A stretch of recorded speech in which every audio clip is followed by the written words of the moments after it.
큰 이모 집입니다. 큰 이모지? 이모가 참 이게 푸근한 존재인데. 좋죠, 별거 아닌 이 일상의 단어가 무서워. 이번 사연은요.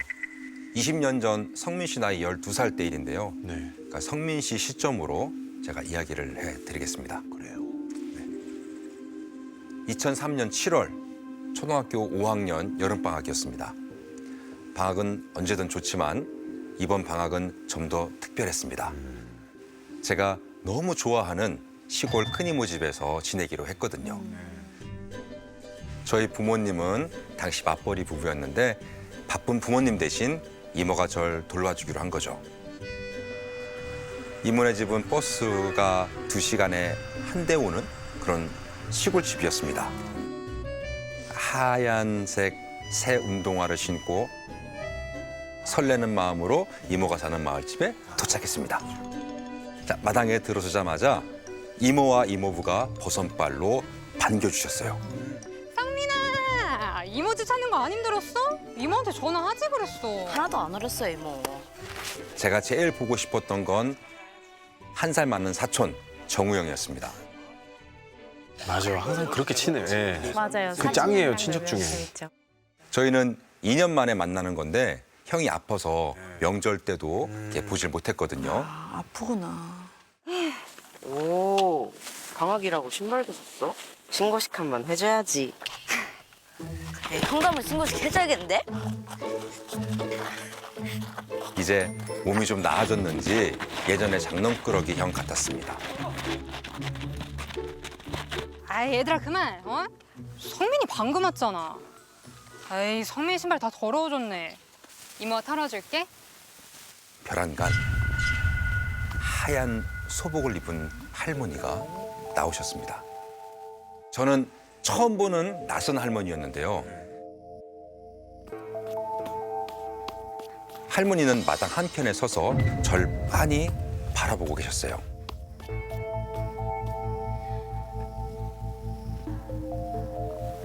성민아, 정우영 할머니야. 처음 뵙지? 할머니는 이모부의 어머니, 그러니까 이모의 시어머니였어요. 그렇지, 그렇지. 인사드려야지. 안녕하세요. 할머니는 본체만체 다시 별채로 들어가셨습니다. 똑똑하시네. 할머니가 좀 편찮으셔서 그래. 이모랑 하나만 약속할까? 이모 없을 때는 할머니랑 이야기하면 안 돼? 약속을 지키는 건 뭐 그냥 어렵지 네, 않았습니다. 할머니는 얼굴을 보기도 힘들었거든요. 어르신들 그렇지 뭐. 저는 이모 집에서 12살 인생 최고의 촌캉스를 보냈습니다. 이모가 차려준 밥을 배불리 먹고요. 좋죠. 온종일 형과 구슬치기도 하고 딱지치기도 하고 신나게 놀았죠. 이모부는 좀 특별하게 놀아주셨는데요. 바로 보물찾기였습니다. 이모부가 나무 상자를 숨겨두면은 제가 찾아오는 겁니다.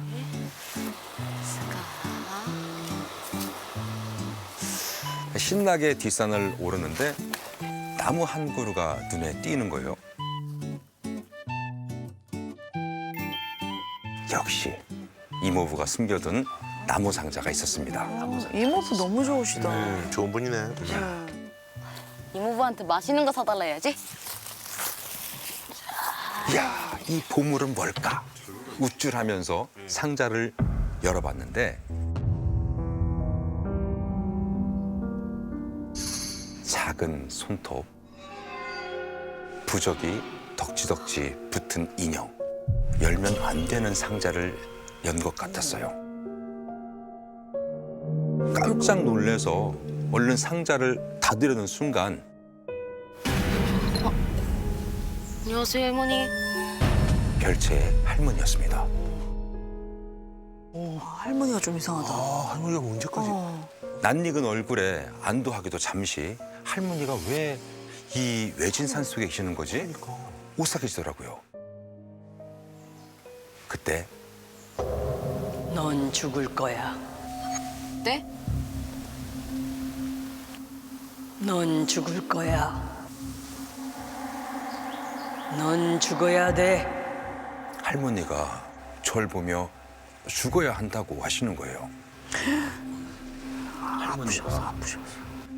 순간 이모랑 한 약속이 떠올랐습니다. 할머니랑 단둘이 이야기하지 않기로 했잖아요. 맞아요. 그때부터 뒤도 돌아보지 않고 산 아래로 막 뛰기 시작했습니다. 무서우니까. 집에서 다시 만난 할머니는 평소와 똑같았어요. 더 무서워. 제겐 관심도 없고 별채에서 나오지도 않으셨습니다. 저도 산에서의 일은 금방 잊고 다시 신나는 나날을 보내기 시작했어요. 애들은 금방 까먹어요. 며칠 후 늦은 밤이었습니다. 이모부가 갑자기 드라이브를 가자고 하시는 거예요. 형이 아파서 밖에 자주 못 나가니까 아무래도 답답해할 형을 위해서 밤바람을 쐬려주려고 하시는 건가 했죠. 그런데 좀 이상한 드라이브였어요. 이모부, 저희 어디 가는 거예요? 차 안은 대화 한마디 없이 조용했습니다. 이렇게 한참을 달리던 차가 갑자기 멈췄습니다. 차가 왜 이래? 성민아, 내려서 차 좀 밀어볼래? 바퀴에 뭔가 걸린 것 같은데? 제가 내려서 한번 볼게요. 차가 멈춰선 곳은 칠흑같이 어두운 산길이었는데요. 주변을 둘러보는 순간 저도 모르게 감탄부터 나왔습니다. 사방이 반짝반짝 빛나는 거예요. 마치 별을 뿌려놓은 것처럼. 너무 예쁘죠. 오해 만든 데 가면. 시골이니까 맞아. 이 예쁜 것들은 뭘까? 빤히 들여다보는데 이게 뭐야? 제가 본 반짝이는 건요. 칼이었습니다. 예. 칼? 뭐야 이거? 하필이면 차가 이렇게 오싹한 곳에 멈춰선 거죠. 그때부터 머릿속에는 온통 이곳을 빠져나가야겠다는 생각뿐이 없었습니다. 얼른 차를 밀어보려는데 뭐야 이거? 그리고 차는 점점 속도를 높여 멀어져 갔습니다. 이 무서운 산 속에 저만 남겨진 겁니다. 믿었던 이모부가. 이곳을 벗어날 방법은 하나뿐. 캄캄한 산길을 혼자 걸어 내려가는 것이었죠. 불빛 하나 보이지 않았습니다. 온몸은 식은 땀으로 흠뻑 젖어갔죠. 이젠 정신마저 혼미해질 무렵에 기적처럼 갑자기 눈앞이 환해졌어요. 이모가 저를 향해 달려오고 있었습니다. 성민아 괜찮아? 다친 데 없어? 다행이다. 장난치 뭐. 네. 아니 무사해서 다행이지. 무슨 일이라도 생겼으면 어떡할 뻔했어? 아, 성민이 담력 좀 키워주려고 그랬지. 재밌었지? 아니 이게 무슨 말이야. 집에 가서 얘기해. 이모, 저 집에 가고 싶어요.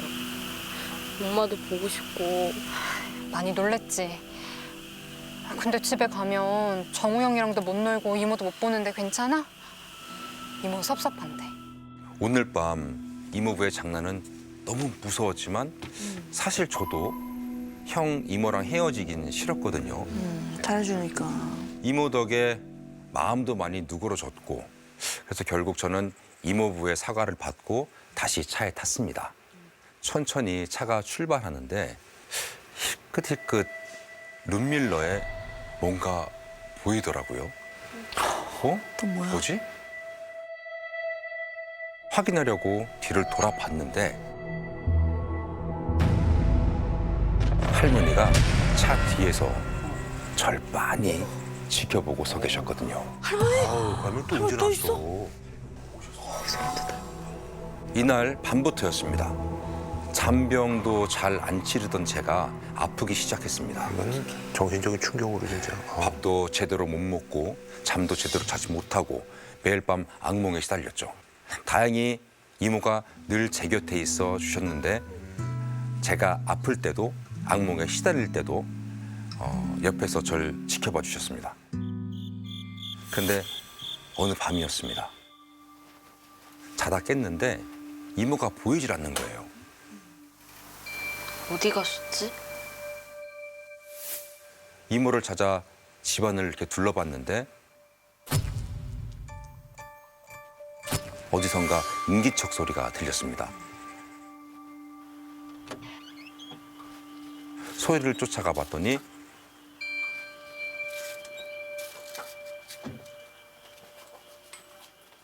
별채. 늘 닫혀있던 별채의 문이 살짝 열려 있었어요.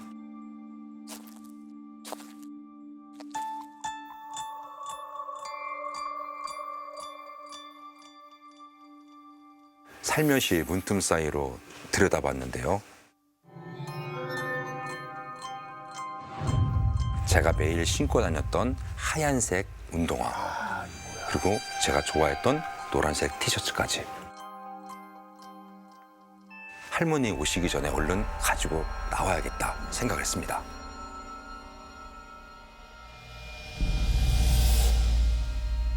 별채 안으로 들어서는데 저는 평생 잊을 수 없는 두 눈과 마주쳤어요. 까만 개. 새까만 개 머리가 댕강 잘린 채 상 한가운데 놓여져 있는 거예요.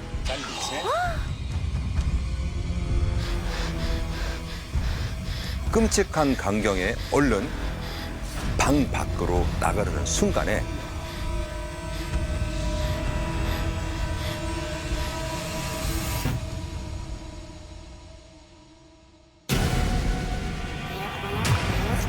할머니가 절 보며 알아들을 수 없는 말을 중얼대고 계셨어요.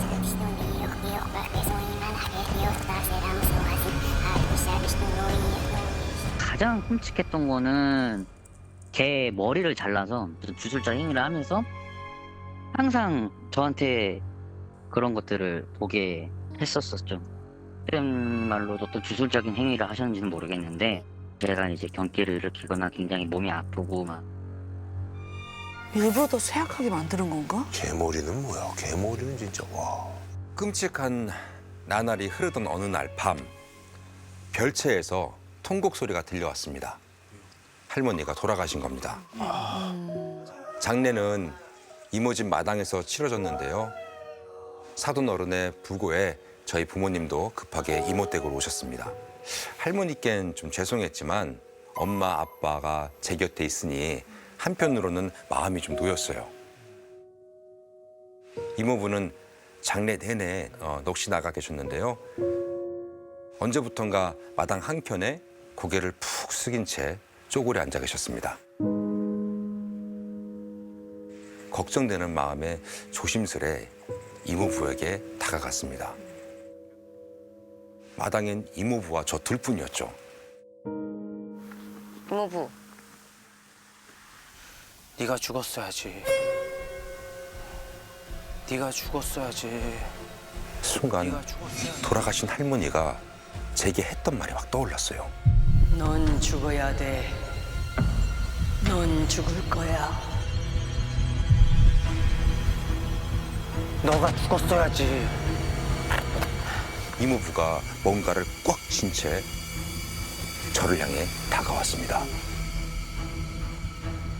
이모부의 손에는요, 낯이 쥐어져 있었거든요. 왜 이렇게 엽기적이야? 어느새 이모부는 바로 제 앞에 서 있었고요. 절 빤히 보면서 말했죠. 네가 죽었어야지. 너가 죽었어야지. 너가 죽었어야지. 너가 죽었어야지. 네가 찍으면 돼. 머리 위로 낯을 들어 올리셨습니다. 눈이 계속 뱅글뱅글 도는 상태에서 딱 딱 멈추면서 저랑 눈이 마주치는데 그 이모부님의 얼굴이 기억이 선명히 나거든요. 그 상에 올라갔던 애 머리가 같이 겹쳐서 보였었거든요. 얼굴에 딱 그처럼 보였었거든요. 다행히 전 큰 사고 없이 이모부를 피할 수 있었는데요. 이모부가 제게 낯을 내려치려는 순간에 이모가 절 데리고 도망을 쳤거든요. 이모가 그래도 도와줘. 이모는 놀란 부모님에게 그동안 일을 설명해 주셨습니다. 별채의 할머니는 신기가 있으셨다는 건데요. 상대방을 보면 떠오르는 생각을 자기도 모르게 툭툭 내뱉는 방언이 심했다고 하셨습니다. 숨기는 분들 그래요. 그런데 이 방언이란 것이 자기도 모르게 쏟아내는 말이라서요. 참을 수가 없다고 해요. 이모는 아무래도 할머니의 이런 기운이 이모부에게 간 것 같다고 하셨어요. 그리고는 몹쓸 일을 당하게 해서 미안하다고 사과를 하셨죠. 엄마 아빠는 당장 절 집에 데려가겠다며 짐을 챙기셨어요. 당연하지. 성민이 너무 마음고생 심했겠다. 조심히 올라가고. 이모, 그동안 감사했어요. 안녕히 계세요. 너무 고생했어. 저도 이모에게 안긴 채 마지막 인사를 했습니다. 이모는 저를 한 번 더 꼭 끌어안으시더라고요. 너 가면 안 되는데.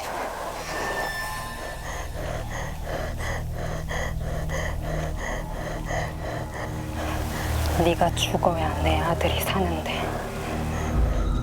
제가 죽어야 정우 형이 산다는 끔찍한 이야기였어요. 그때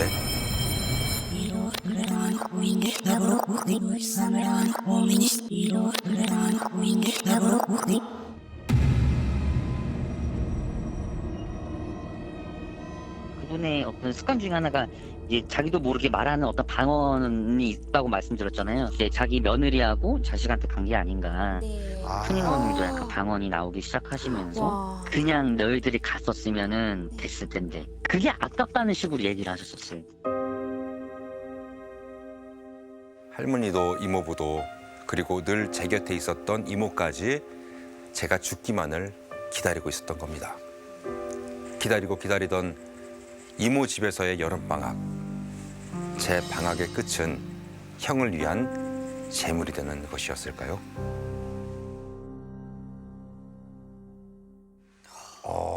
야, 이게 진짜. 와, 진짜 무섭다. 아니 저기 사실 이모가 거의 엄마 같은 근데 존재인데 이모도 결국은 알고 있었던 거네, 그죠? 이모가 이제 암묵적으로 약간 좀 동의를 한 건가? 야, 아주 네, 맞습니다. 그 사연 초반에 그랬잖아요. 네. 사촌 형인 정우 형이 아파서 2년 동안 맞아. 만나질 어. 못했다. 네. 근데 그때 그 나중에 알게 된 건데 그때 할머니가 손주를 낳게 해달라고 굉장히 좀 빌었대요. 그런데 그게 잘 안 되니까 손주를 살릴 방법을 찾다가 재물을 바쳐보자라고 생각을 하셨고 그래서 비슷한 또래인 우리 성민 씨를 고른 거. 그렇지. 잔인하다. 아니 그 저기 남을 또 유인하면 남들은 의심하잖아요. 그러니까 뭐 그러니까 조카니까 자연스럽게 방학 때. 의심 안 하는. 의심 없이. 와, 진짜 패륜이네요. 야, 그래서 이거는 저기 우리가 이제 생각하는 어떤 또 이렇게 또 괴담하고는 조금 좀 결이 다른. 그래서 몇 불을 예상하기가 좀 쉽지 않은데. 자, 과연 어둑신이 분들 몇 개의 촛불을 켜주실지 궁금합니다. 촛불 켜주세요. 과연.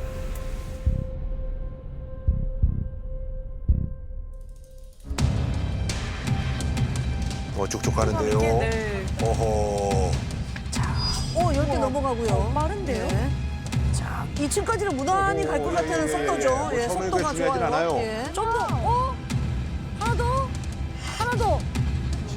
자, 우리가 이제 중요시 여기 소머리 구간들 좀 지나가줘야 되는데. 예. 이따가 이제 소머리를 넘은 게 없었는데. 하나 더, 하나 더. 자, 넘어갔어요. 하나 더. 자, 어둑 씨 하나 더 합니다. 힘냅시다. 자, 이거 간만에 수작이에요. 왜 저래? 잠깐만, 누가 기다리고 있는 것 같아. 왜 저래? 왜 저래? 잠깐! 가만! 자,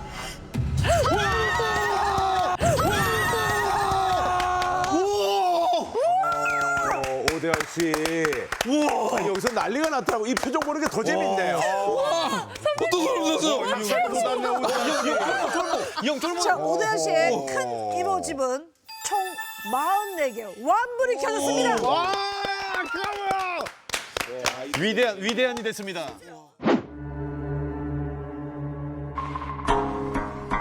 하얀 집. 소름 깼네 또. 야, 벌써 무섭다. 이번 사연은 그림같이 지어진 300평 대저택에서 일어난 괴담인데요. 지금도 부동산 채널에서 인기 매물로 소개되고 있는 전원주택이랍니다. 실제로. 인기 매물이요? 실제로. 안녕하세요. 오늘 보여드릴 집은 에 소재하는 300평대의 전원주택입니다.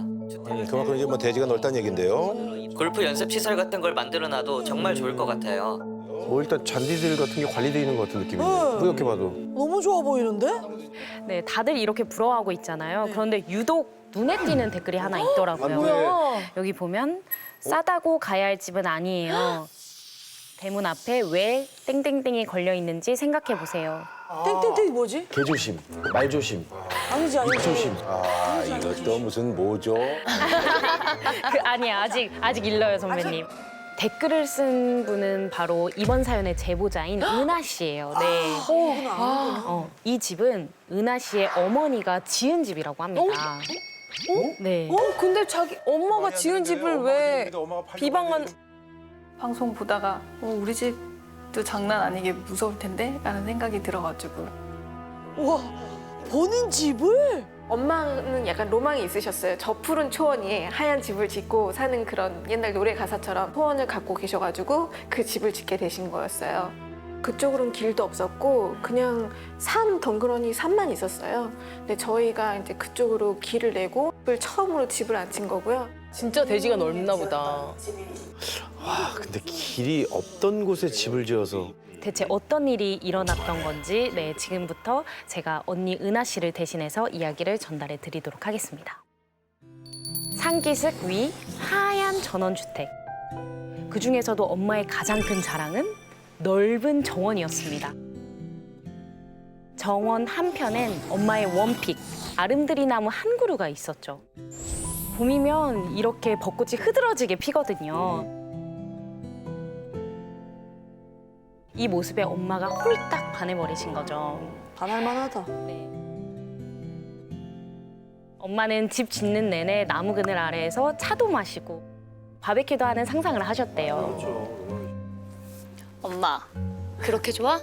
당연하지. 엄마가 얼마나 기대하던 집인데. 그리고 저희는 엄마의 꿈처럼 새 집에서 행복한 시간을 보내기 시작했습니다. 그렇죠, 로망이죠. 아, 너무 좋았겠다.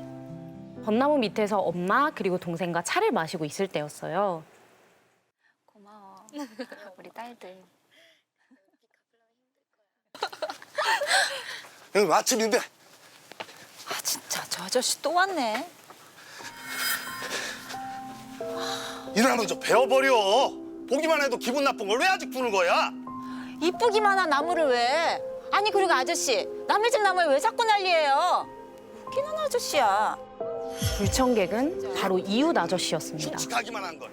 왜? 아저씨는 비슷한 시기에 저희와 같은 터에 집을 지은 이웃이었는데요. 네, 엄마가 아끼는 벚나무 때문에 사이가 나빠지기 시작했습니다. 왜? 아저씨가 자꾸만 나무를 베라고 하셨거든요. 에? 왜? 남의 집 나무를. 처음에는 그냥 진상이라 생각하고 무시했는데요. 언젠가부터 그냥 넘길 수가 없었습니다. 아저씨의 행동이 도를 지나치기 시작했거든요. 어느 날의 일이었어요. 벼랑간 마당에서 엄마의 비명 소리가 들리더라고요. 깜짝 놀라서 나가봤는데 엄마 괜찮아? 엄마 왜 그래?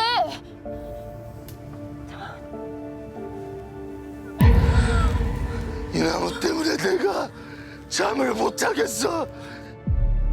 아저씨가 톱을 들고 나타나신 거예요.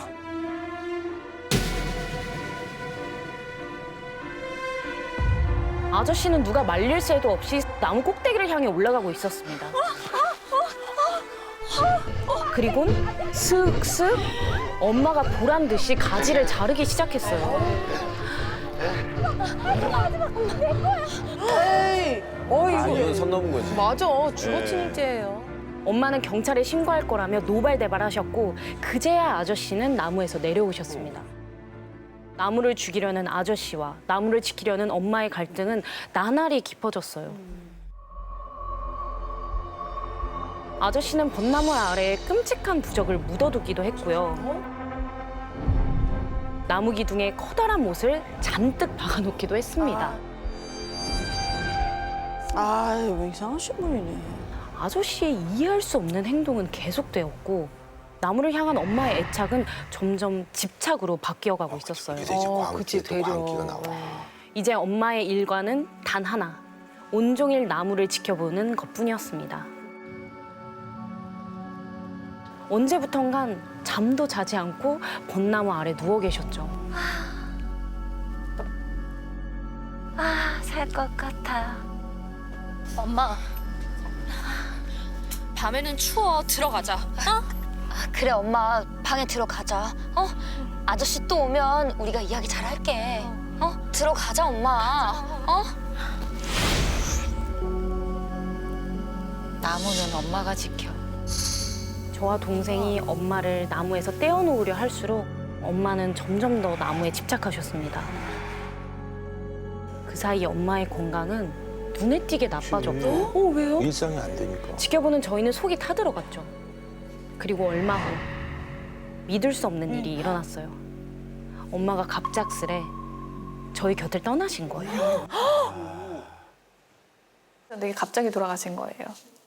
솔직히 엄마 생각이.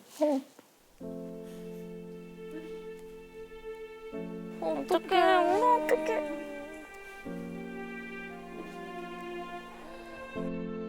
엄마가 있을 때가 되게 행복했구나. 시간이 지나도 잊혀지지 않는 아픔이라는 게 있다라는 거를 그때 이후로 저희는 지금도 경험하고 있는 것 같아요. 저희 가족 모두 너무나 받아들이기 힘든 시간을 보냈어요. 이 집에서 오래오래 행복하게 살자며 활짝 웃던 엄마의 얼굴이 자꾸만 떠올랐습니다. 우리 가족의 행복을 깬 건 다 이웃 아저씨 때문이라는 생각이 들었어요. 억울하고 화나는 마음에 아저씨 집을 막 찾아갔습니다. 언니, 저게 뭐야? 집 앞엔 소금이 소복히 담긴 바구니가, 담벼락엔 줄줄이 팥이 흩뿌려져 있었던 거죠. 잘 모르는 제가 봐도 온통 귀신 쫓는 물건들이었어요. 저기요. 아무도 안 계세요? 그런데 아무 인기척이 없더라고요. 저기요. 이거 약간 주술적인데. 다음 날에도 며칠 후에도 다시 찾아가 봤지만 아저씨는 그림자도 보이질 않았습니다. 그리고 얼마 후 저는 믿을 수 없는 소식을 들었어요. 저희 이 집 아저씨 얼마 전에 돌아가셨대요. 야, 이거 이상하다. 며칠 전 아저씨가 돌아가셨다는 겁니다.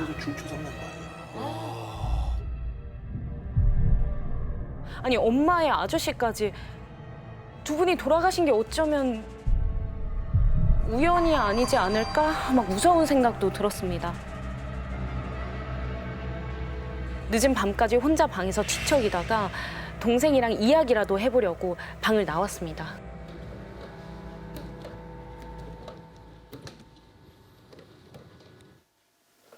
뭐야? 문이 왜 열려 있어? 현관문이 활짝 열려 있는 거예요.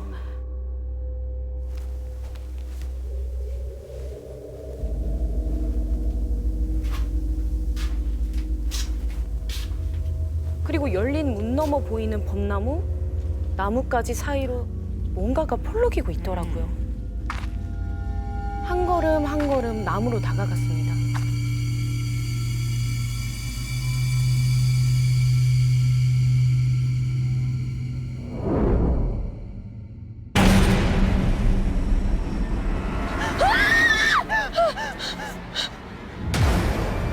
축 늘어진 다리, 푹 꺾인 고개? 그때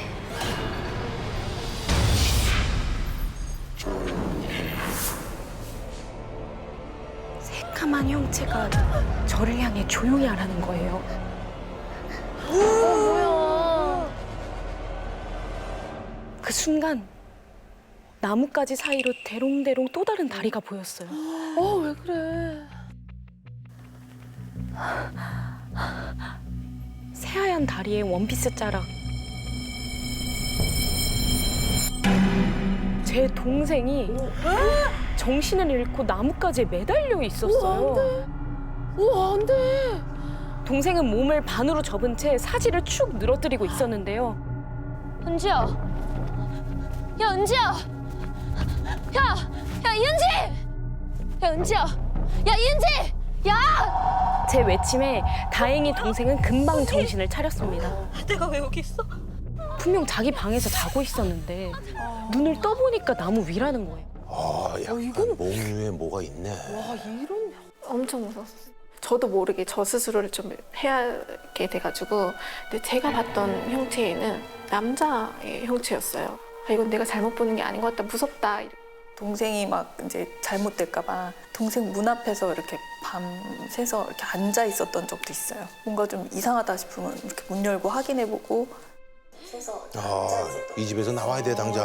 야, 이 집이 안 맞다. 아니, 이런 게 우리나라에 이런 일이 있단 말이에요? 나무에 매달려 있던 검은 형체가 엄마를 데려가고 이제 제 동생까지 죽이려는 것 같았습니다. 이 끔찍한 나무가 없는 곳으로 당장 도망쳐야 하는데 그게 참 쉽지가 않더라고요. 갑자기 이사 갈 수는 또 네. 없어요. 고민 끝에 동생과 같이 유명하다는 무당을 찾아갔습니다. 그런데 벚나무에 들어 앉아 있네. 아유, 무슨 일은 악기가 이런 나무를 집에 뒀어? 제가 입을 떼기도 전에 벚나무 이야기를 꺼내는 거예요. 베어버리면 안 돼요? 그거 그럼 죽여버릴까요? 그랬더니 죽이라고 시킨 사람도 그렇고 손을 댄 사람도 그렇고 다 죽을 수 있다고.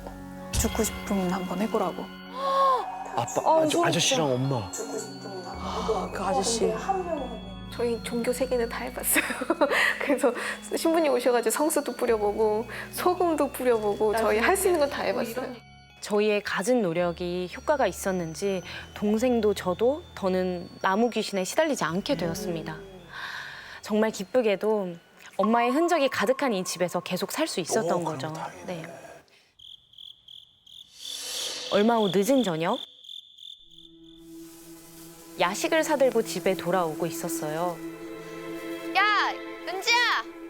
2층 테라스에 동생이 서 있더라고요. 치킨 먹게 1층으로 내려와.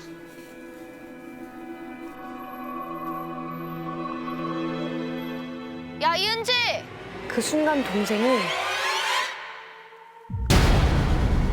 은지야! 상체를 난간 밖으로 축 늘어뜨리고선 아슬아슬하게 매달려 있었어요. 너무 깜짝 놀라서 동생을 부르는데 아무리 불러도 정신을 차리질 못했어요. 그때 동생 위로 새하얀 뭔가가 납불대고 있었습니다.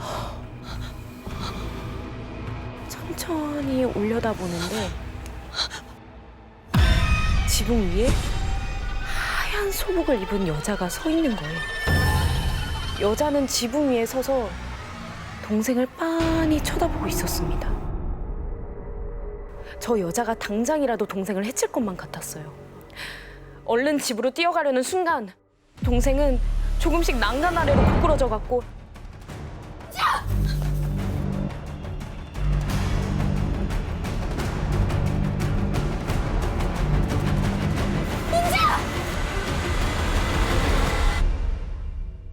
마지막 순간 겨우 떨어지는 동생을 끌어안고 바닥에 나뒹굴었습니다. 어떡해.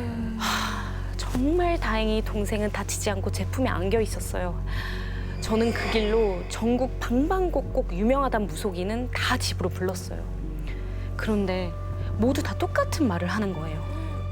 여기는 사람이 살 수 있는 데가 아니다. 여기는 묘지터다. 라고 딱 집어서 얘기하셨어요. 죽은 사람들이 사는 데에 왜 자리를 잡았냐. 그러니까. 이거 봐. 저희 집에는 이제 귀신이 하나만 있는 게 아니었었던 거죠. 아니야? 소름 돋아. 지붕에는 여자 귀신이 있는데 니네 집 지붕에 있다가 옆집 지붕으로 갔다가 계속 그런다고. 여기서 사람이 죽어서 나가면 옆으로 갈 것이고 옆에서 사람이 죽으면 다시 이쪽으로 올 거고 계속 그렇게 왔다 갔다 할 거라고. 아, 아저씨 죽었잖아, 아저씨.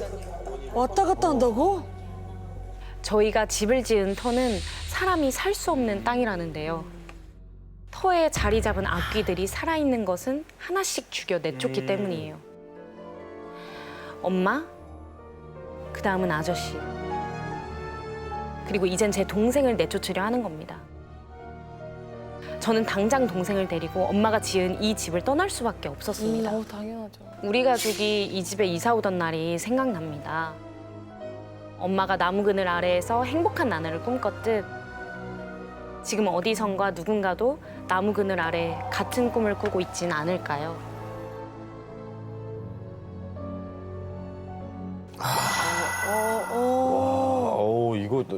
야, 저는 소름 돋네. 집 구해준 프로그램을 하고 있지 않습니까? 직접 한번 보러 가십시오. 구해줘 김숙.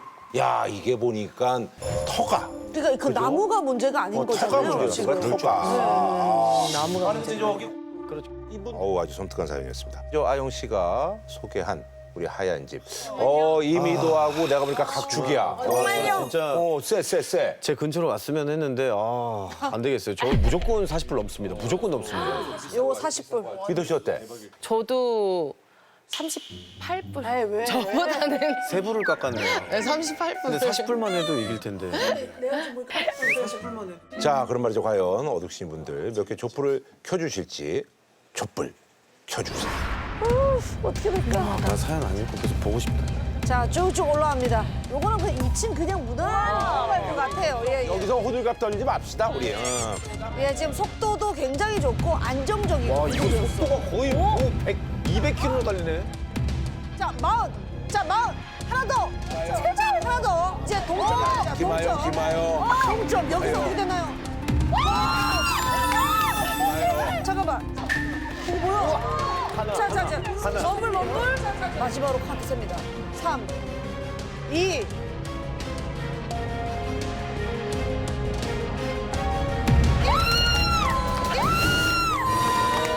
난리 났어, 김하영. 조명이 없어. 거기 조명이 없어. 김하영. 우와, 감사합니다. 야, 완불 나왔다, 완불. 네. 야, 시즌3에 처음으로 이제 MC들 중에 완불이 나왔습니다. 완불! 축하드립니다. 정말 감사합니다.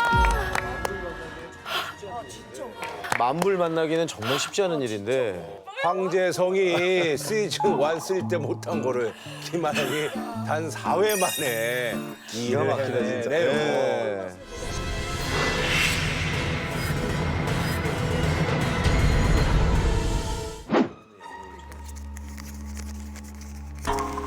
소원. 제목은 아주 그냥 평범한 제목입니다. 예. 이번 사연은 김지원 씨께서 보내주신 사연인데요. 아버님께서 학창 시절 야구 부원이셨대요. 야구셨군요. 그래서 지금부터 제가 지원 씨의 아버님 시점으로 그 오싹한 경험담을 전해드리겠습니다. 1985년 당시 고등학교 1학년이었던 저는 혹독한 훈련도 마다하지 않고 야구에 매진하고 있었습니다. 그러던 중 여름방학을 맞아 어느 산골의 수련원으로 2주 동안 합숙 훈련을 가게 됐는데요. 옛날에 그렇게 많이 했어요. 어떤 훈련에도 군소리 한 번 안 하던 저였지만 딱 하나 그 훈련만은 피하고 싶었어요. 그건 바로 야간 담력 훈련이었습니다. 아우, 무서워, 그거. 공동묘지 돌고 그랬었어. 인적은커녕 불빛 하나 없는 산길을 달리다가 정체 모를 야생동물의 울음소리가 들려올 때면 뭐야? 눈을 질끈 감고 전속력으로 달리기 바빴습니다. 근데 하루는 이 산 중턱 정도에 올라갔을 때였나? 둘, 셋, 넷, 하나, 둘. 어디선가 이 고소한 약간 기름 냄새가 나는 거예요. 야, 잠깐만! 야, 이거 부침개 냄새 아니야? 어? 아, 이거 맞는데? 아 이거 진짜 해물파전인데 이거? 뭐래? 야 잠깐만. 야 여기서 나는 것 같은데? 한참 먹을 때지. 한창 성장기라 늘 음식이 고팠던 저희는 이 냄새에 이끌려 홀린 듯 샛길로 들어섰습니다. 그렇게 몇 분쯤 더 갔을까? 이런데 집이 있었네? 저희는 일단 좀 떨어져서 조심스레 안쪽을 살폈습니다. 빈집인가 싶어서 좀 더 가까이 다가가려던 그 순간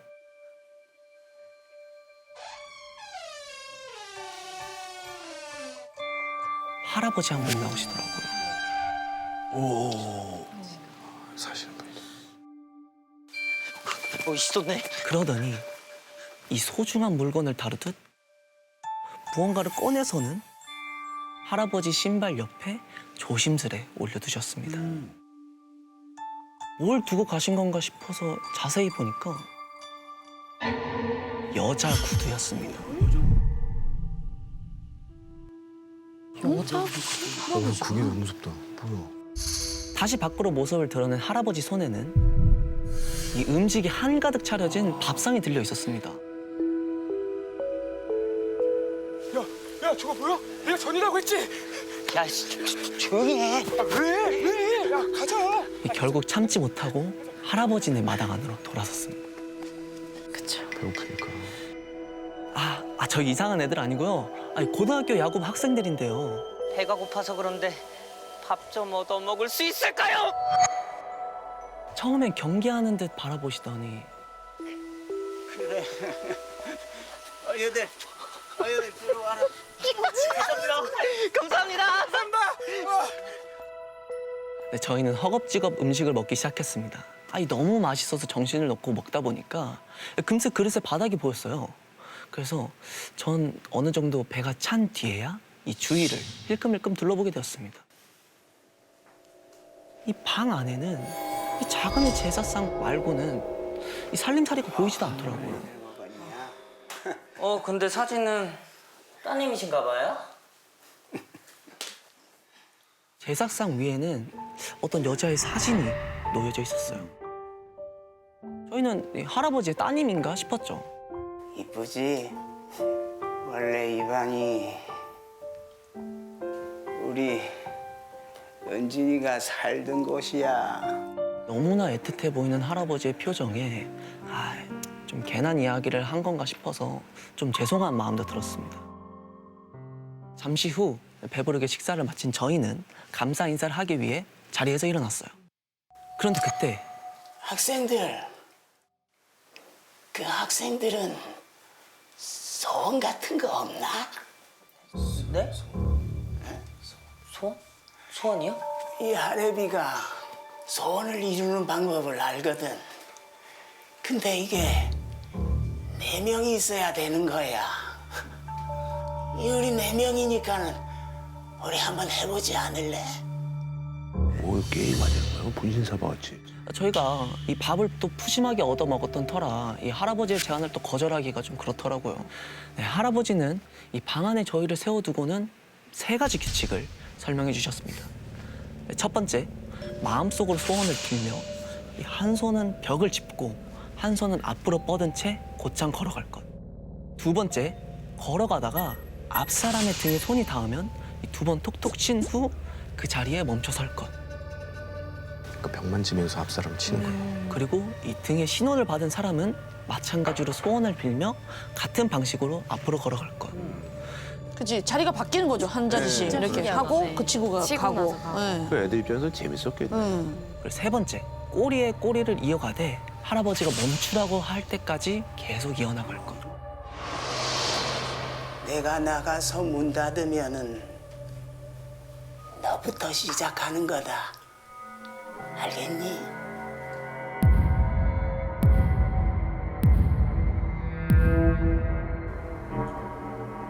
네.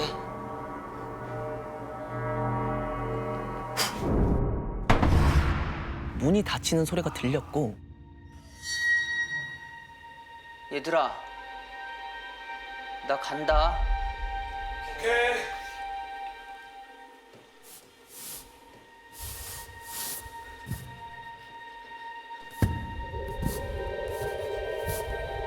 저는 칠흑 같은 어둠 속에서 이 더듬더듬 벽을 짚으며 걷기 시작했습니다.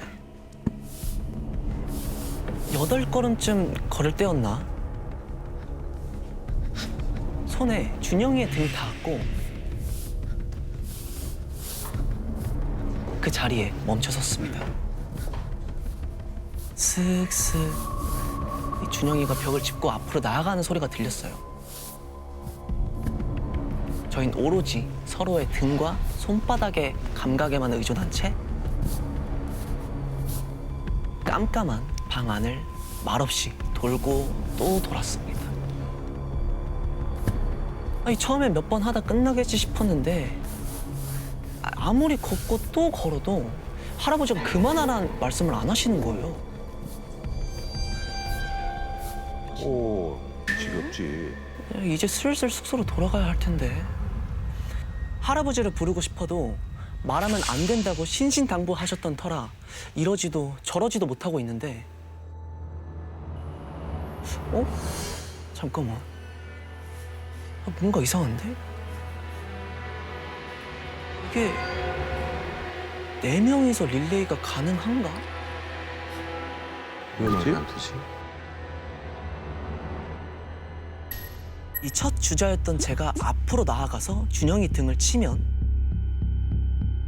준영이는 걸어가서 민우 등을 칠 테고 민우는 다시 윤기 등을 치게 되잖아요.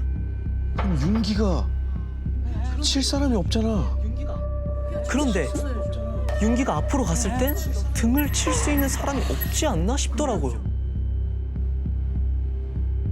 아, 이게 도는 게 아니라 멈춰야 되는구나. 멈춰야죠. 끝나야 되는데. 근데 계속 어떻게 한 거야? 그럼 여태껏 내 등을 쳤던 사람은 누군 거지? 손끝에 닿는 순간 몰려오는 이 차가운 느낌. 저는 겁에 질려서 천천히 뒤를 돌아봤고 거기엔 아무도 없었습니다. 그 딸인가 봐. 딸인가 봐.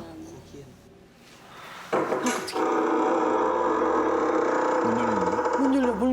할아버지. 그제야 굳게 닫혀있던 방문이 활짝 열렸고 김영재, 너 언제 거기까지 갔어?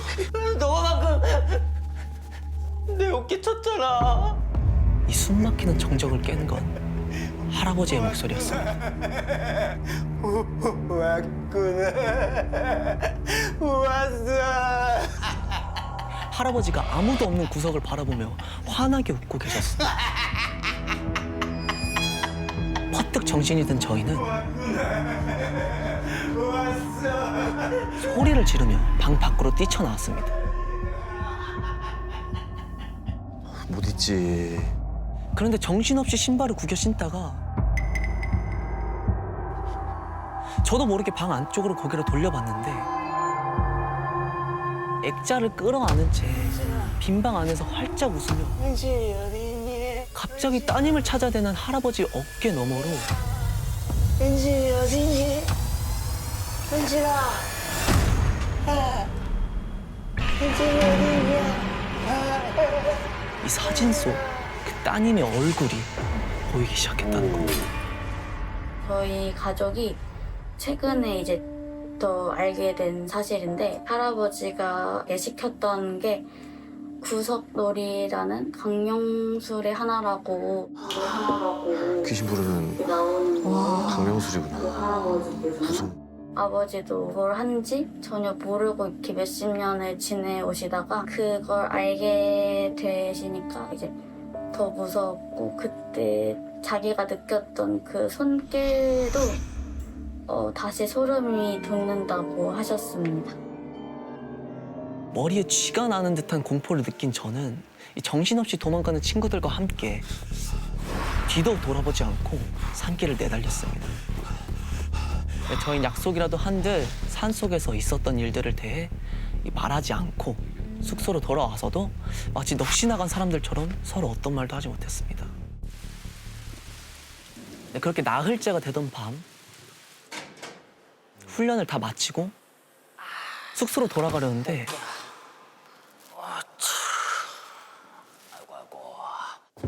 도망쳐. 저밖에 없는 복도에서 어디선가 이 여자 목소리가 들려왔어요. 안 돼, 돌아보지 마.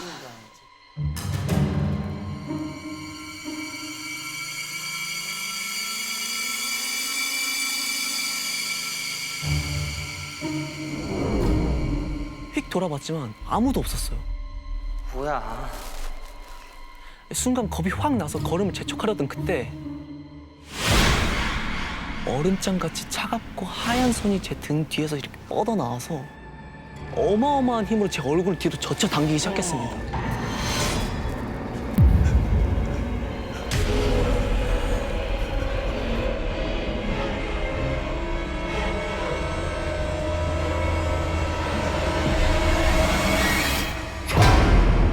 할아버지가 들고 있던 그 액자 속 여자의 얼굴이었습니다.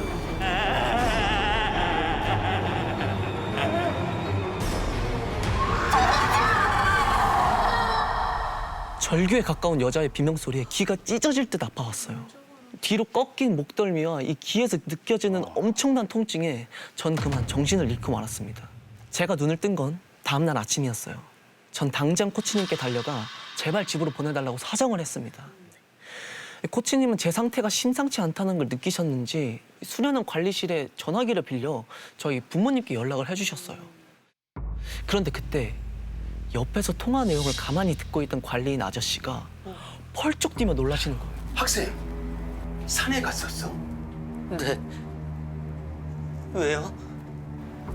아니, 몇 년 전에 이 동네에 처녀 하나를 납치해서 못살질 한 놈, 그놈이 진역 살고 나와서 영진아, 그 산에 들어가 살고 있잖아 지금. 어? 네? 그 순간 따님이신가 봐요? 이쁘지? 은진아, 은진이 어딨니? 은진이 어딨니? 은진아. 당시 18살이었던 소녀를 납치한 그 놈은 바로 할아버지였습니다. 어머. 소름. 네, 저희 야구부는 그 즉시 훈련을 중단하고 복귀했습니다. 네, 집으로 돌아온 후 다행히도 그 여자는 더 이상 제 앞에 나타나지 않았어요. 저희에게 구속놀이를 시켜 여자의 혼이라도 끝까지 불러내는 것. 그게 결국 할아버지의 소원이 아니었을까요?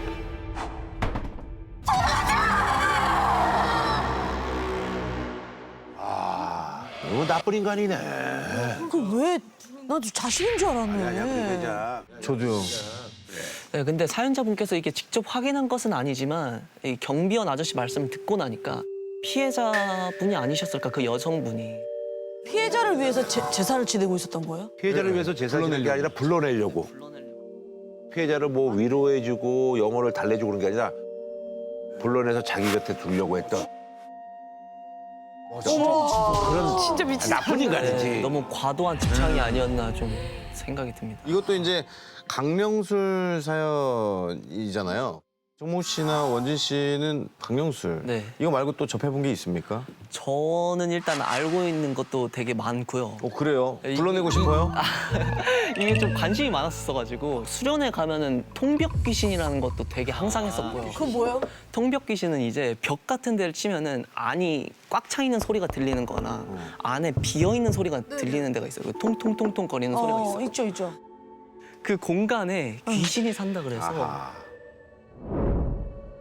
소리가 나는 벽에다가 이제 OX를 적어둔 종이를 그 밑에다 두고 펜을 떨어뜨리는 거예요. 그래서 거기서 O 쪽으로 가냐 X 쪽으로 가냐 재밌다. 뭐 이런 거. 네. 이거는 근데 아주 굉장히 그 유익한 게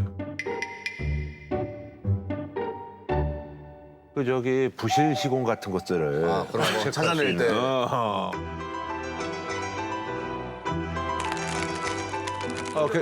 굉장히 좋은 거네. 그래.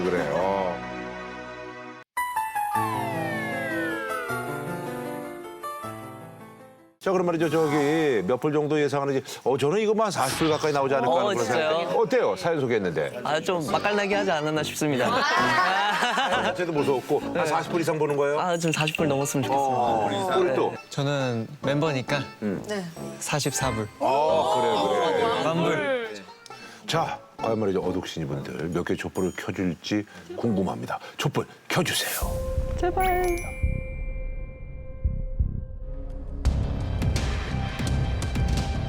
오, 빠른데? 오, 빨라요. 40불 빨라. 이거 쭉 올라가는데. 이 속도 무엇? 우와, 빨라.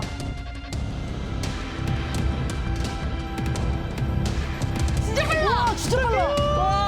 우와, 진짜 빨라. 우와, 빨라. 진짜 빨라. 우와, 진짜 빨라. 자, 가보자. 3, 2, 제발. 1. 야, 하나. 제발 부탁해요. 마지막 하나가 켜질지. 3, 2, 1, 2, 1. 와! 1. 와! 1. 와!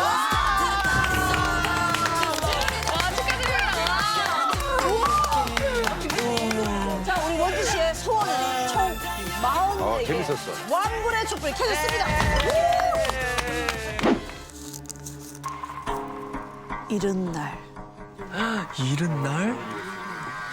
뭘 잃었을까? 제가 이번 시즌 처음으로 준비한 사연이지 않습니까? 네. 그래서 좀 힘을 줬습니다. 특급 파트너를 모셨습니다. 누구시죠? 벌써?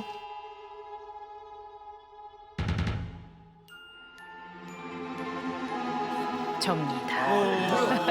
콜라보군요. 예. 시즌 2의 완불 요정 저 김숙과 시즌 3의 완불 요정 우리 또 아영 씨와 함께. 우리는 그렇게 불러주세요. 그냥 완불 커플. 완불 커플. 완불 커플 그런 거 안 요정. 해보셨잖아요. 자, 이번 사연은요. 인천에 사는 이지혜 씨가 보내주신 이지혜 씨 할머니가 겪은 이야기입니다. 지혜 씨 외할머니께서 40대 초반의 지인 미정 씨를 만나면서 정말 이상한 일을 당했습니다. 자, 지금부터 아영 씨가 미정 씨의 입장에서 그리고 제가 외할머니 시점에서 사연을 들려드리겠습니다. 때는 바야흐로 1970년 저희 집에 경사가 찾아왔습니다. 제가 나이 40살에 늦둥이를 임신을 했거든요. 야, 진짜 축하할 일이지. 행여 제게 무슨 일이 생길까 남편은 우리나라에서 제일 좋다는 종합병원 산부인과에 절 데리고 다녔습니다. 그렇게 임신 6개월이 지날 무렵이었어요. 안 돼. 난 못해. 못해. 우리가 어떻게 가진 아이인지 당신도 알잖아. 이젠 정말 지우자. 더 늦으면 안 된다고. 싫어. 난 나을 거야. 지켜보던 제가 더 화가 나더군요. 아가씨, 울지 마. 저런 무책임한 놈한텐 눈물도 아까워.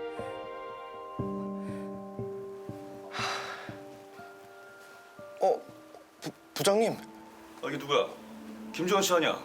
아니 제 남편이 이 파렴치한 놈을 알아보는 겁니다. 이쪽은 우리 집사람. 이쪽은 우리 회사 신입사원 김주원 씨. 이게 무서 에이스야. 응? 사람 참 괜찮고. 이게 다 어떻게 된 일인지 저희는 두 사람을 앉혀놓고 이야기를 들어봤습니다. 둘은 3년 전 결혼한 부부였어요. 아내 미정 씨는 임신 6개월 차. 뱃속 아이는 부부가 기다리고 기다리던 첫 아이라고 했죠. 그런데 하루하루 아기를 만날 날만 손꼽던 두 사람에게 청천벽력 같은 일이 일어났다고 합니다. 이대로라면 산모까지 위험합니다. 지금이라도 아이를 포기하셔야 산모라도 살릴 수 있어요. 이건 뭐 이해가 되네. 결국 안타까운 일은 벌어지고 말았습니다. 저희와 만나고 얼마 지나지 않아 응급 상황이 온 거죠. 미정 씨는 어쩔 수 없이 뱃속의 아기를 떠나보내야만 했습니다. 저는 한동안 미정 씨를 만나지 않았어요. 임신한 저를 보면 마음이 더 아플 수도 있으니까요. 그렇죠. 그 사이 저는 무사히 아이를 낳고 어느새 출산 100일이 지났습니다. 그러던 와중에 저희 남편을 통해 미정 씨 남편 주원 씨가 부탁을 해왔어요. 저보고 미정 씨를 한번 만나주면 안 되겠냐고요.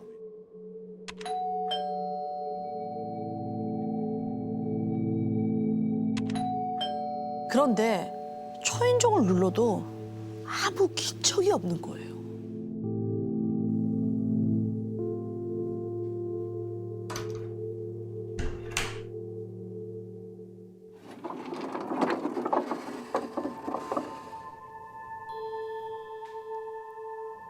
불이랑 불은 다 꺼져서 깜깜했죠.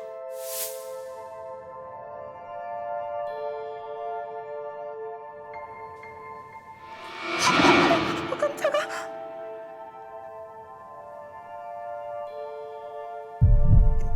미정 씨? 거기 왜 그러고 있어? 사모님. 미정 씨 괜찮아? 얼굴이 왜 이래? 핏기 하나 없는 얼굴. 정말 산송장 같은 모습이었거든요. 그간 얼마나 마음고생을 했을지 말하지 않아도 알 것 같았습니다. 일단 뭐라도 먹이려 급히 밥을 차렸어요. 미정 씨, 좀 들어봐. 그런데 제가 가져온 장바구니를 뒤지는 거예요. 미정 씨. 미정 씨. 미정 씨, 이러다 체하겠어. 미정 씨, 그만 먹어. 그만 먹어. 며칠은 굶은 사람처럼 우유와 과자를 입에 밀어 넣기 시작했습니다. 미정 씨는 얼마나 정신없이 먹었는지 옷을 다 버렸거든요. 나봐, 안 되겠다. 옷부터 갈아입자, 우리.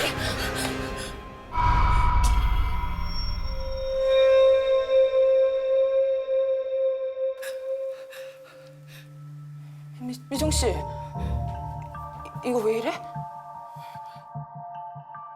왜 이러지 그러고 보니까 이제 모유가 불어나서 안에서부터 이렇게 젖고 있었던 거죠. 이상하다. 아기 이런 지 6, 7개월이 됐는데 모유가 나올 리가 없으니까 그래서 어떻게 된 거냐고 물으신 거죠.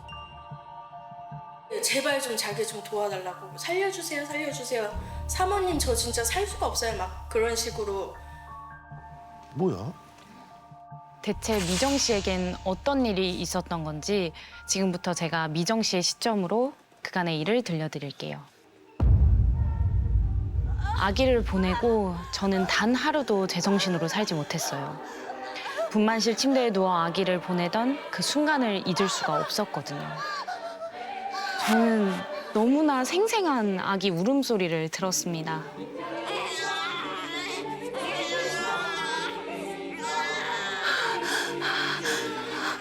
선생님, 제 아가죠. 우리 아가 한 번만 보게 해주세요.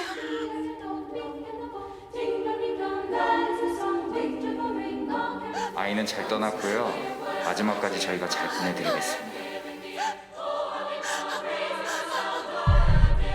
저는 6달 동안 품었던 제 아이를 그렇게 보내고 말았어요. 이날 이후 저는 분만실에서 들은 아기의 울음소리를 잊을 수가 없었어요. 온종일 귓가엔 아가 울음소리만 맴돌았습니다. 그날부터 매일매일 아가를 위해 산 베네 쪼구리를 껴안고 울었어요. 아가를 안고 있는 것 같았거든요. 가슴에서는 베네 쪼구리가 흠뻑 젖을 만큼 모유가 돌기 시작했고요. 임신했을 때처럼 배가 나오기를 시작했어요. 마치 아가의 영혼이 떠나지 않고 제 품에 있는 것 같았습니다. 어느 밤이었어요. 그날도 아기를 그리워하다가 잠들었는데 갑자기 온몸에 한기가 돌더라고요. 눈을 떠보니 보이는 건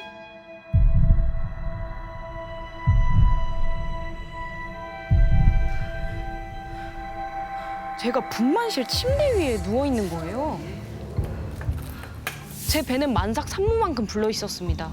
그때 갑자기 진통이 찾아왔고 사지가 뒤틀리는 듯한 고통이 시작됐어요.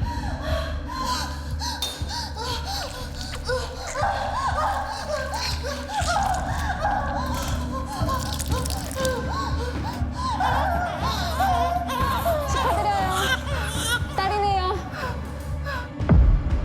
제 품에 안긴 건 바로 태아의 사체. 여보 정신 차려봐. 여보. 눈을 떠보니 저희 집 침실. 꿈이었던 거죠. 그런데 남편이 사색이 되어 있는 거예요. 미정아. 무슨 일인지 내려다봤더니 이불이 제가 흘린 피로 흠뻑 젖어 있었어요. 결국 입원까지 하게 됐어요. 아기를 떠나보낸 병원에 오니 아기의 그 마지막 순간이 떠오르더라고요. 착잡한 마음으로 복도를 서성였습니다. 그런데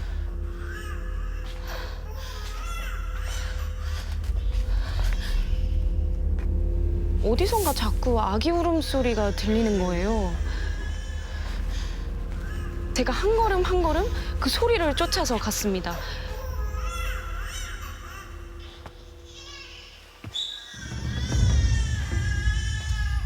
제가 멈춘 곳은 분만실 앞이었는데요.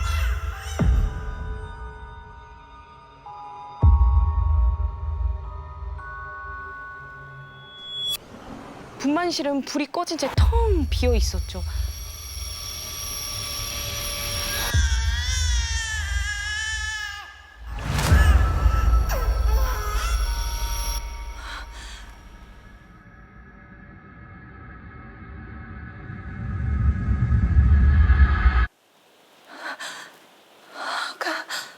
아기가 웅크리고 있는 거예요.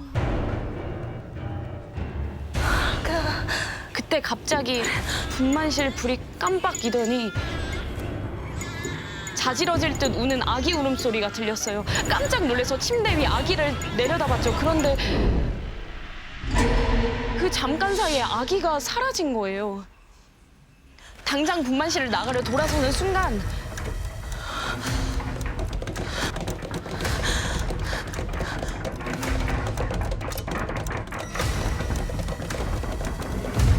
피에 흠뻑 젖은 손들이 창문을 두드리고 있는 거예요. 모두 그 고사리 같은 아기 손이었는데요. 창문을 두드리는 손은 셀 수 없이 늘어났고 창문은 당장이라도 열릴 것처럼 세차게 흔들렸어요. 저는 쪼그려 앉아서 고개도 들지 못한 채 떨고 있었습니다. 그때 제 발 앞에 자그마한 두 손이 다가왔어요. 천천히 고개를 들어봤더니 네 발로 기고 있는 아가, 핏덩이의 아기가 막 기어오고 있었어요. 너무 놀라 주춤주춤 뒤로 물러서는데 침대 밑, 선반 아래, 이젠 분만실 이곳저곳에서 막 아기들이 기어 나오는 거예요. 아기들은 모두 저를 향해 기어왔고 어느새 제 주변엔 셀 수 없이 많은 아기가 몰려들었습니다. 결국 저는 그대로 정신을 잃고 말았어요. 다행히 남편이 분만실 앞에 쓰러져 있는 절 발견했는데요. 이날 이후 저는 끔찍한 나날을 보내기 시작했습니다. 방 안에 이렇게 혼자 있으면 식탁 밑 같은데 이렇게 갑자기 아기가 지나가는 환영해 보인다던가 거울 속에 보니까 아기가 자기 몸에 붙어있는 그런 게 보이고 그래서 거울 같은 것도 다 막아놓으셨다고 하더라고요. 너무 힘들겠다. 아기들이 온전한 게 아니고 좀 이렇게 조각조각난 모습이라서 고모님이 아시는 무당이 있어서 거기를 찾아갔다고 말씀하셨다고 하더라고요. 무당말이 미정 씨에게 억울하게 낙태당한 수많은 태아령들이 붙어 있어서 이 태아령들을 떼내려면 굿밖에 답이 없다고 했답니다. 그런데 태아령을 닳는다는 굿은 제가 알던 굿과는 사뭇 달랐어요. 상 위에 아무것도 차려져 있지 않았고요. 커다란 지푸라기 인형이 놓여 있었죠. 이게 뭐야? 이 인형은 재웅이라고 불렀는데요.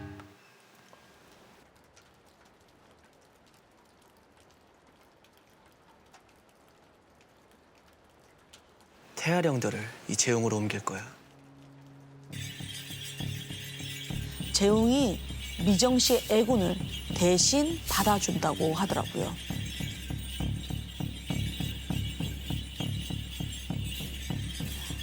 여러 차례 빗질이 끝나고 무당은 재웅에 불을 붙였어요. 그런데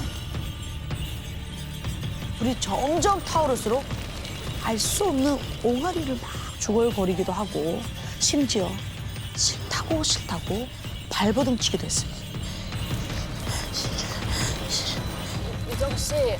미정 씨 괜찮아.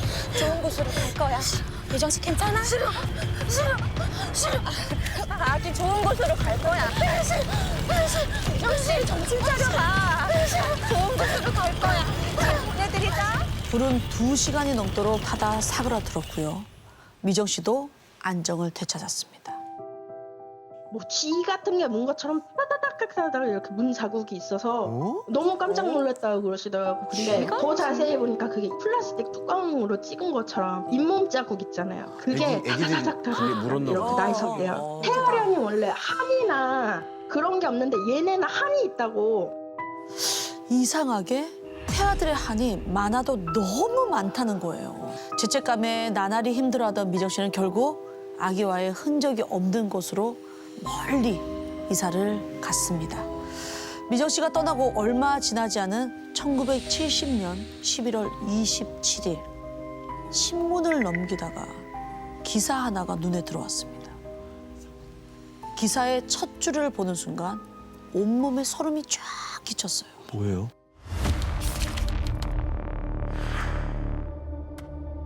낙태아, 콩팥 등 장기까지도 수출. 자, 한 개에 15불씩 매달 90개쯤.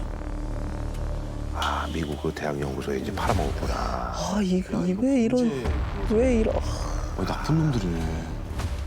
기사에는 저와 미정 씨가 다니던 종합병원의 한 교수가 사산한 태아의 콩팥, 기관지, 소장, 대장 등의 장기를 해외로 수출하고 있었다는 내용이 실려 있었습니다. 이 소식을 전해들은 미정 씨는 너무도 원통하다며 남편을 붙잡고 한참을 울었다 하더라고요. 남자분이 제일 후회를 했던 게 원래 아기가 6개월 이상 돼갖고 그렇게 되면은 사체를 인도받을 수도 있다고 하더라고요. 만약에 장례를 칠 수 있었는데. 부인분이 더 모지질 것 같더라고요. 병원에서 처리하는 대로 해주시라고. 설마 그분은 이런 식으로 비인도적으로 처리가 될 거라고는 생각을 못 하셨던 거죠. 수백 명의 태아들, 누군가에게 딱 한 번만이라도 안아보고 싶었던 가슴에 묻은 자식이었을 건데요. 정말 태아령이란 존재가 있다면 부디 지난 아픔은 잊고 다음번엔 아픔 없이 행복하게 세상의 빛을 봤으면 좋겠습니다. 아이고, 야, 이거 진짜 우리 예전에 있었던 실화와 이제 연관이 된 그런 사연인데 아주 굉장히 충격적이고 가슴 아픈 얘기였습니다. 아유. 너무 화가 나는 사연이었던 것 같아요. 정확히 얘기하면 낙태 수술을 하고 부모들 모르게 태아의 장기만 그쵸. 꺼내서 수출을 했다는 거죠? 그러니까 부모들은 전혀 모르는 상황이죠. 이게. 이야, 이게 진짜 이게 충격이에요. 그래서 당시 기사 내용을 추가로 조금 더 말씀을 해드리자면 장기 수출을 했던 해당 교수가 언론과의 인터뷰에서 이미 죽은 생명체를 연구했었는데 뭐가 문제냐. 그리고 나도 마지못해 하는 일이다. 받는 돈은 한 달에 500~600달러밖에 안 되는 정말 귀찮은 일이다. 뭐 이렇게 답을 했더라고요. 야, 아주 파렴치한 그런. 이게 진짜 미정 씨가 잘못한 건 아니잖아요. 그렇죠. 잘못한 게 아니죠. 근데 진짜 왜 그 태아령들이 미정 씨에게 왜 달라붙었는지 그게 좀 제일 궁금했던 것 같아요. 그게 미정 씨가 만난 그 무속인 말에 의하면 미정 씨가 어느 산모보다 그 특히 더 보낸 그 아기를 너무 그리워해서 그렇다라고 해요. 네. 네, 그래서 아마도 태아령들도 그 마음을 느껴서 뭔가 해치고 미워서 달라붙은 게 아니라 엄마 품인 것 같아서 그리워서 달라붙은 게 아닌가. 자, 과연 말이죠. 오독신이 분들 이 가슴 아픈 사연에 몇 개의 촛불을 켜주셨을지 궁금합니다. 촛불 켜주세요. 오늘 완불 요정들의 콜라보였는데요. 근데 매회 완불에 하나씩 나오는 것 같습니다. 그러니까.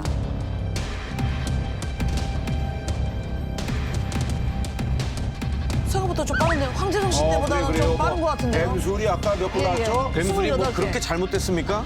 어둑신이 분들 뱀술은 아예 안 쭉 잡아보셨어요? 올라갑니다. 그냥 올라갑니다. 예. 자, 뱀술 넘어가나요? 예. 뱀술 근소하게만 넘겨주세요. 네, 뭐 크게 부탁은 안 드립니다. 말고가. 오, 뭐야? 자, 하나 더. 자, 3, 2, 대박, 제발. 1, 제발. 1, 5. 자, 마지막 하나가 남았습니다. 자, 3, 2, 1.